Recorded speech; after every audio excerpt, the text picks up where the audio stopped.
Well, good morning, sailors. Here we are.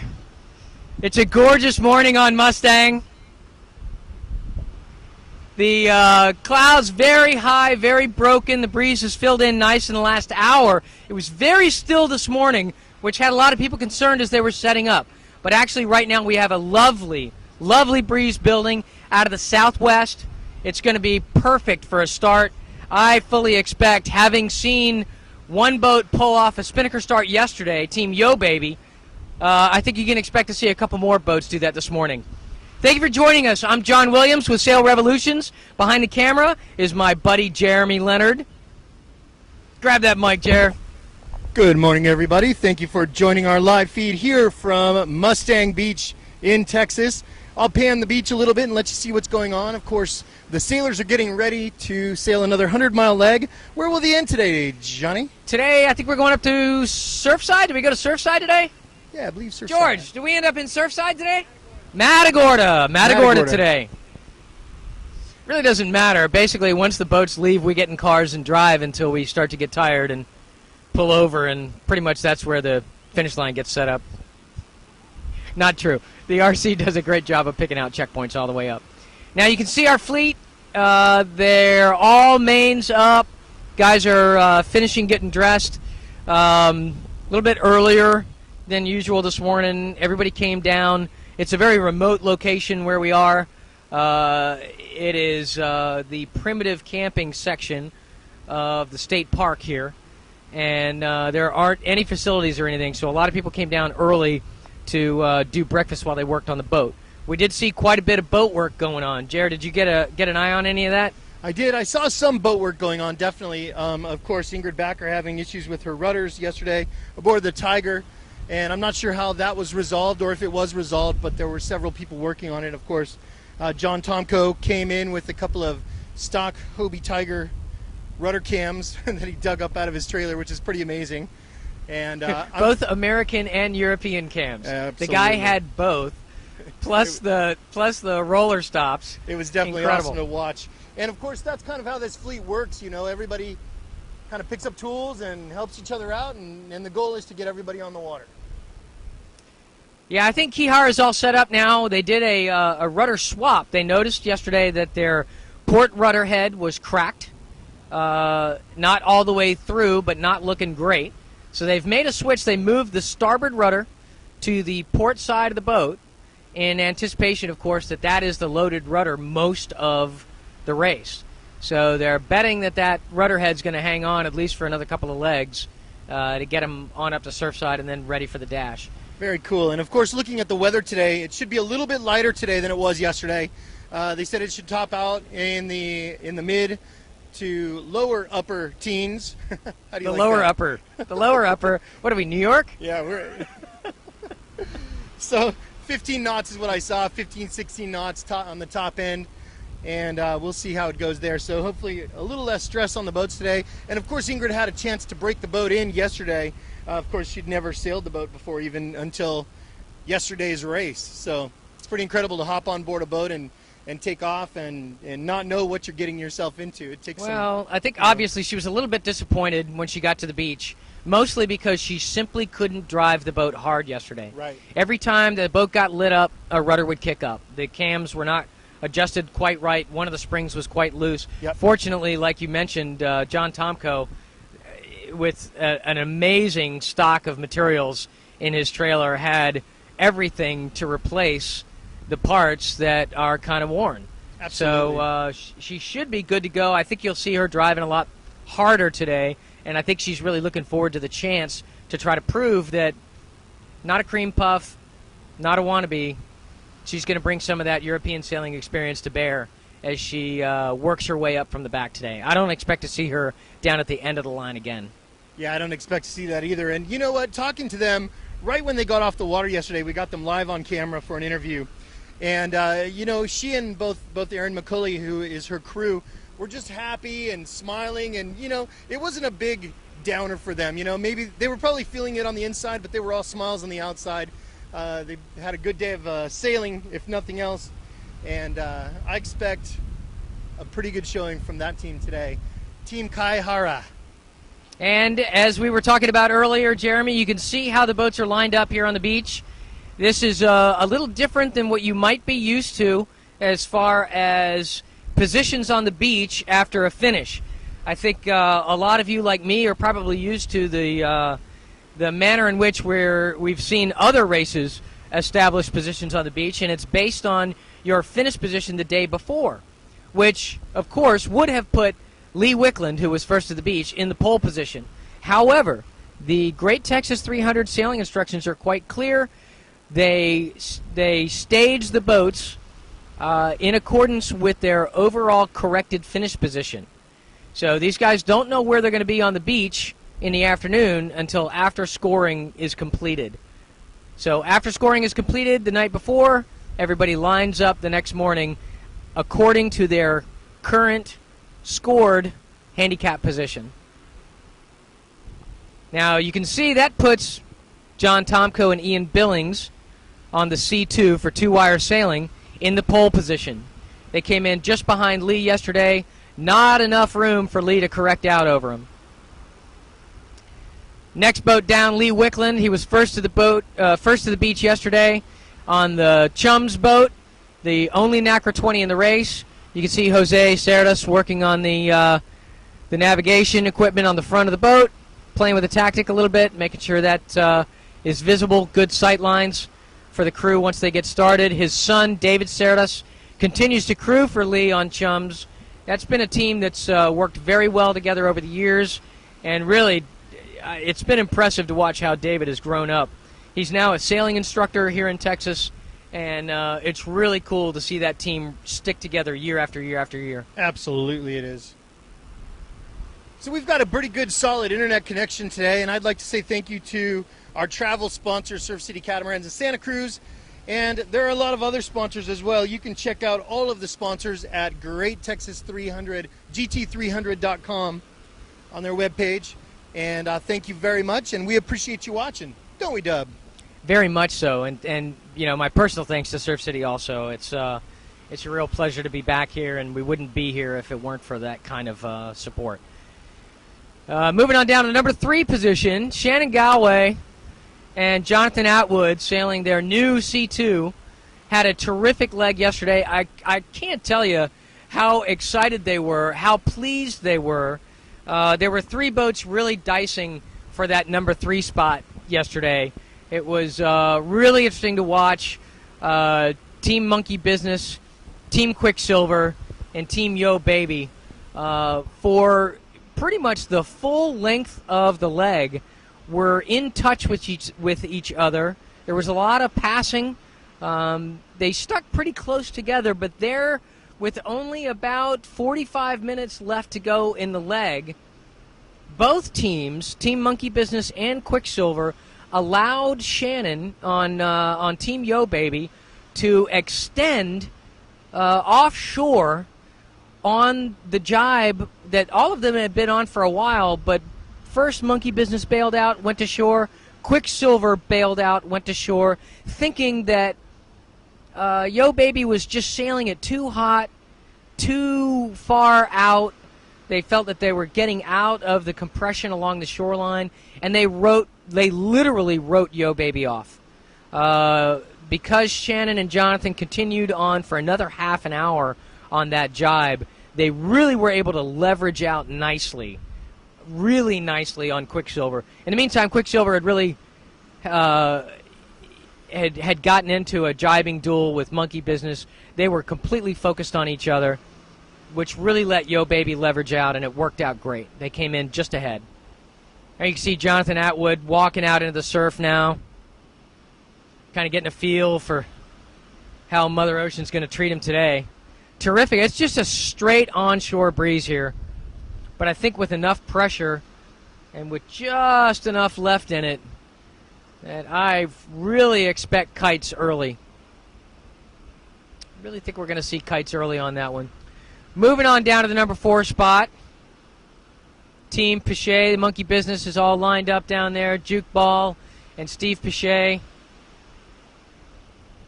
They have, I don't think they did a thing to the boat last night. They said the boat felt terrific all day yesterday, and Clearly, both of them feeling very relaxed.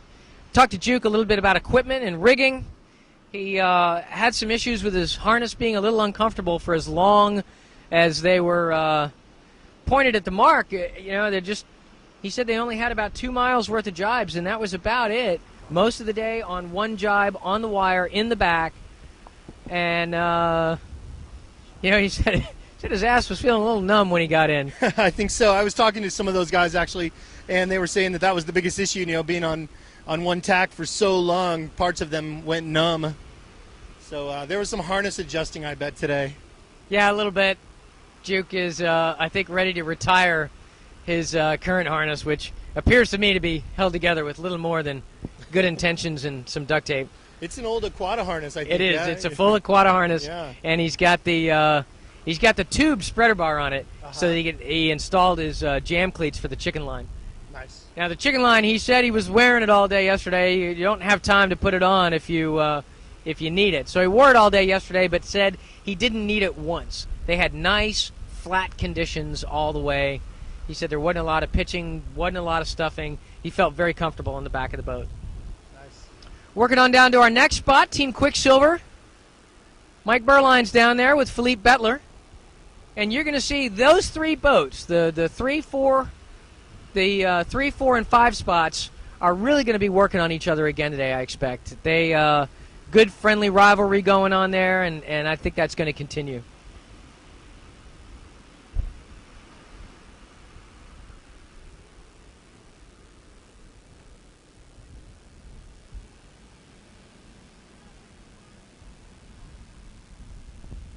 So thank you again for joining us here. We're live on the beach in the Gulf Coast of Texas, Mustang Beach. We're having a great time out here today. We have a better internet connection, although we are in a pretty primitive area. And we'd like to thank you for watching our live coverage of the Great Texas 300 2013. I'm here with my friend John Williams from Long Beach, Strong Beach.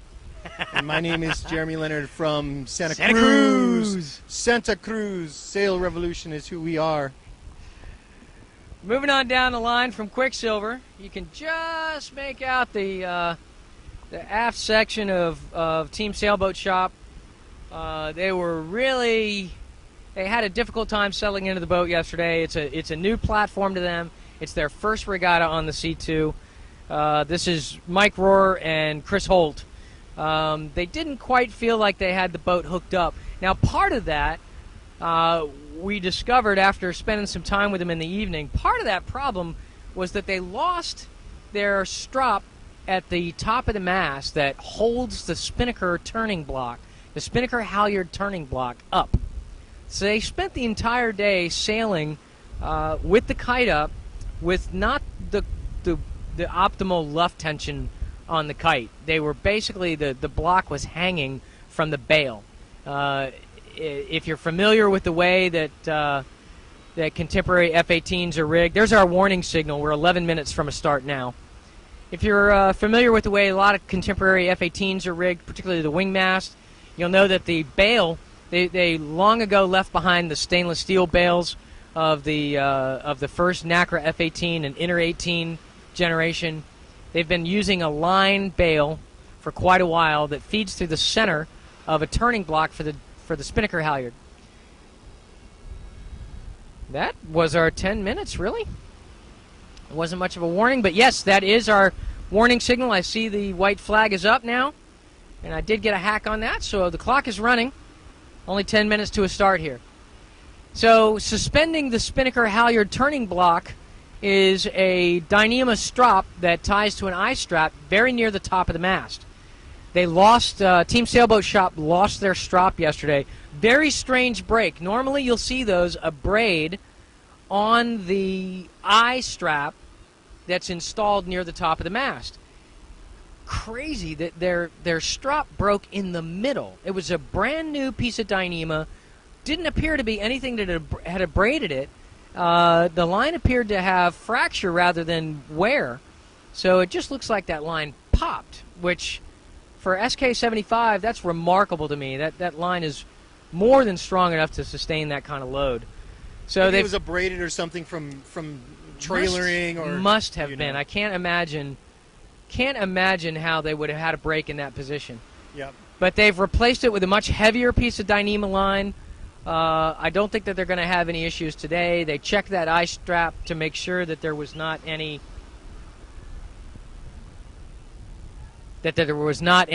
sharp edges on that eye strap. We can see our PRO, Billy Rich now. He's now positioning the line. He's got two gorgeous flag girls in the water. I don't know how they get these chicks signed up. That is Bev Simmons there, holding the port side of the start line. And on the starboard end, we've got our lovely Commodore. Way down the beach there. And it's, you can see they're not uncomfortable whatsoever. The water is nice and warm. They've really got the line set in the surf this time. I'm kind of surprised how deep they are. I mean, they're only knee deep, but they're a good, I don't know, what do you call that, 20, 30 yards out? Yeah, I'd say. So they're going to be holding boats are going to be floating for this start. They will not be pushing off the sand. I've talked to several pushers this morning, and I don't think anybody was happy with their push yesterday. Jeremy, did you get... I mean, I heard lots of pushers kind of feeling bad that they had not done a good job yesterday. I heard that too, and I was actually asked to push a boat today because one team didn't have confidence in their pusher, but I don't know why they would have confidence in me. Well, because you can touch the bottom much longer than anybody else. Yeah, it's true. I am pretty big. I'm a tall man. You can walk halfway to Mexico, my friend. I'm a tall man. It's not that deep. So you know what I see, Dub, in this whole fleet? I know we're in a sequence and we're getting ready to start here, but I see We got 6:45. I see a lot of kissing kids and hugging kids, and it's a really good family feel at this event, you know? Well, as the fleet ages, I think we've all got kids right around the same age at this point. Yeah. There's Lee's daughter walking back up to the truck. Yeah. Jose Cerdas, he knows what he's doing. Look at him. Yeah. Jose's no joke, man. That guy is the real deal right there. Let me get in on him. In Constantly, fact, you know what constantly moving. I'm going to keep the camera kind of on. I'll try to get the whole fleet as they take off, but I'm definitely going to focus on Jose and on Team Chums, the pusher for Team Chums. That guy, I spent the night with him last night, just chatting and having a good time, and he's the real deal. He's a good dude. I'll tell you, the one pusher that said he felt like he had done a good job yesterday was the pusher for Team Yo Baby. They had a little bit of a different technique. You can see him right now on Yo Baby, USA 3-0. They're in the number 3 spot here. They had a great leg yesterday. The pusher doesn't really push. He lets the team push, and he's steering using the back beam and the foot strap. His goal, he told me, was to simply drive the boat through the surf, no pushing, just steering. And I think Yo Baby had the best start yesterday of anybody. We're down to 5.5 minutes here. Nice. It was really interesting to watch how they punched out. Now, of course, they had the kite out first. I missed their set. It went up so quick. John Atwood did a great job of popping that kite. I think it was really smart of Shannon to call for the kite when he did. And I expect you may see something like that again today. You know, we've got some serious right phase here right now. And there's 5 minutes for us.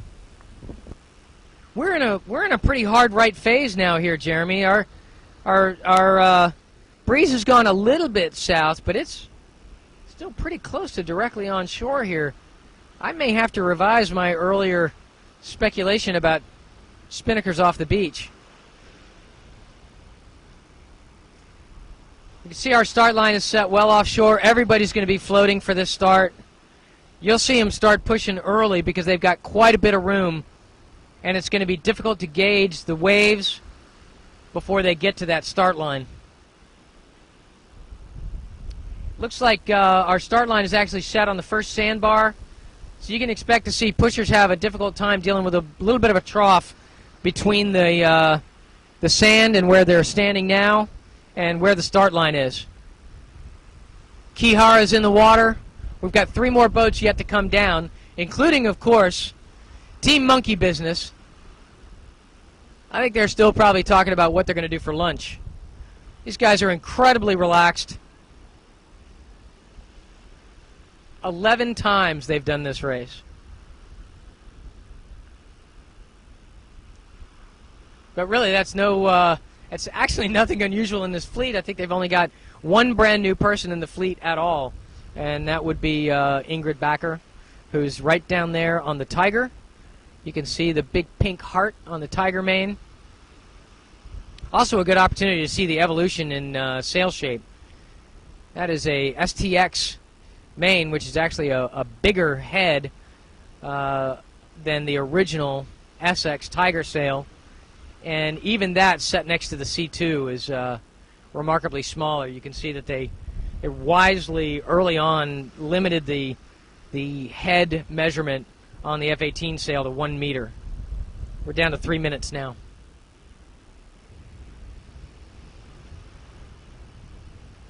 Still in a right phase here. Wind is probably going to be clocking south for us for a while. I don't expect... it's well left of where we saw it yesterday. So as the land heats up, I think we're going to continue to see a clocking. I don't think you'll see a tremendous clock. There goes Tomko. He's going to get every bit he can. Tell you how confident he's feeling. He's got Tiffany Tomko as a pusher. She's goggled and gloved. Tiffany Tomko, of course, has won this race as crew.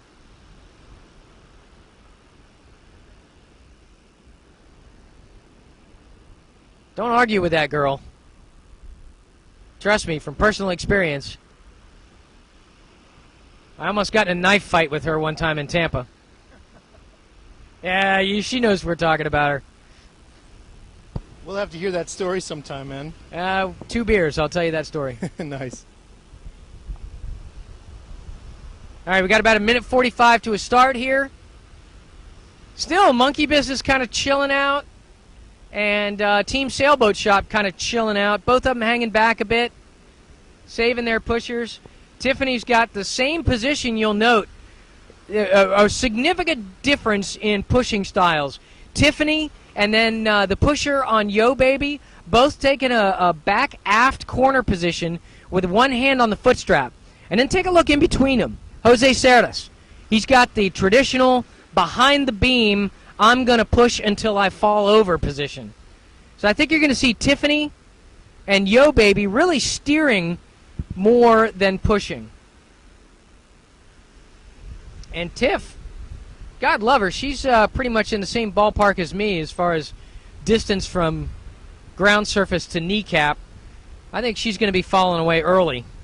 Her job is going to be to keep that nose turned down. You'll see him turn hard down and try to get through the surf. I see quite a bit of break looking out from the line, from the port end of the line. They're going to have to work for a ways. All right, we're down to about 25 seconds now. Fleet's getting serious. Monkey Business working into position. Team Sailboat Shop working into position. There's not a soul in the sand except spectators now. Every team pushing forward. They've got lots of room to work on this line. 4 seconds. And they're starting their push. Here they go. Yo Baby, another really good start for Yo Baby. If they can keep moving, Tiffany's not. Oh, Tiffany's moved back to the back beam.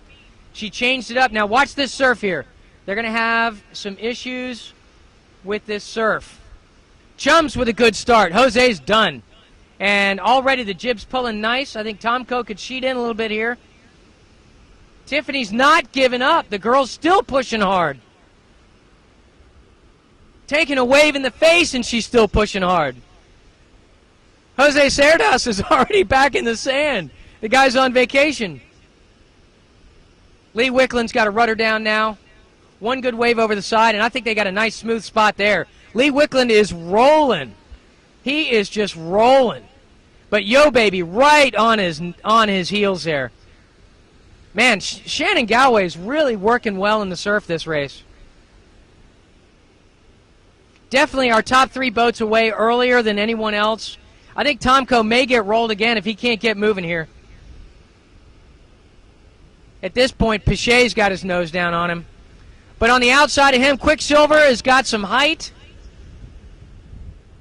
Quicksilver moving into a good position. He's going to be outside the break long before Monkey Business will. Oh, Lee just looks nice and comfortable already. I'll tell you, that NACRA 20, the buoyancy, there's a lot to be said for that extra 2 feet. Our flag girls are back on the beach now. All our sailors are gone, and all our pushers are working in. Tiff! She's still up to her hips. Now, there's a pusher that didn't quit. I swear to God, she had hands on the boat longer than anybody. There's just no quit in the girl. She knows how important this first push is. Wow, you just didn't give up. You were the last pusher off the boat. Well Really? done. Yes, Awesome. And I'm the shortest. and you are the shortest. We were talking about that, too. It was amazing to watch how you transitioned. What made you go from the back corner back to the back beam?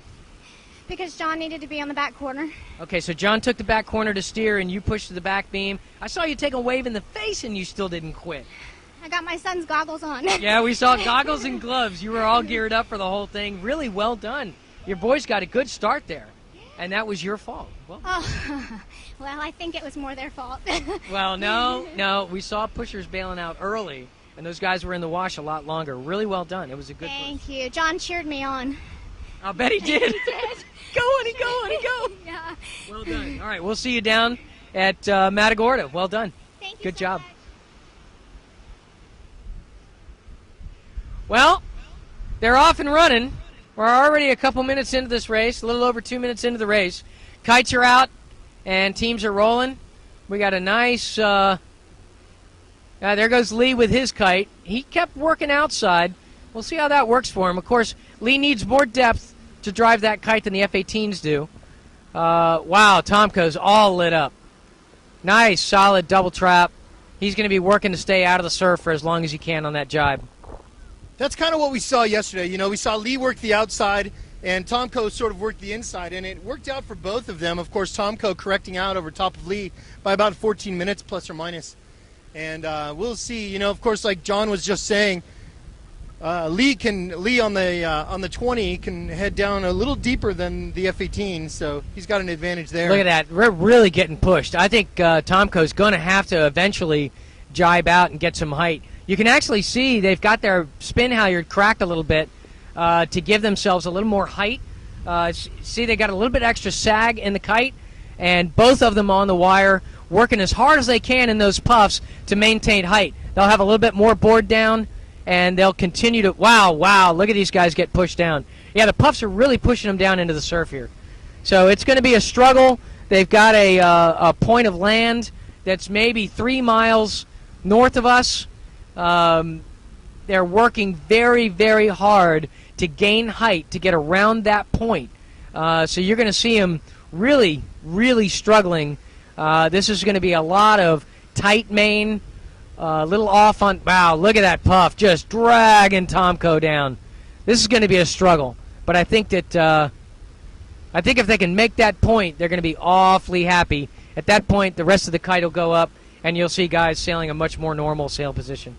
You know what I think we're going to see in a second here? I bet we'll see a couple of douses here, and they'll run under main and jib and head up a little bit. Now, is that boat coming into the beach, John? Looks like they were having a little bit of a trouble, the boat on the very left side of your screen there. I don't know. They're driving off pretty deep. I think some of the puffs were really pushing people down. If they've got full hoist, they may find themselves in that position. I don't think they're coming to the beach.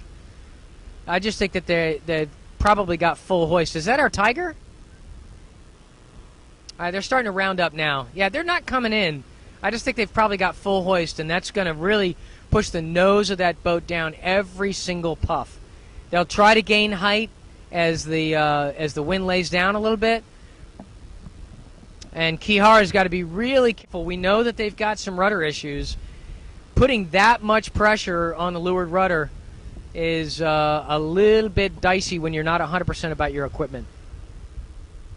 They're starting to gain some height now. I think they were just in a puff, and you know, sometimes when you've got full hoist and only one person on the wire, your only choice is to chase that puff down.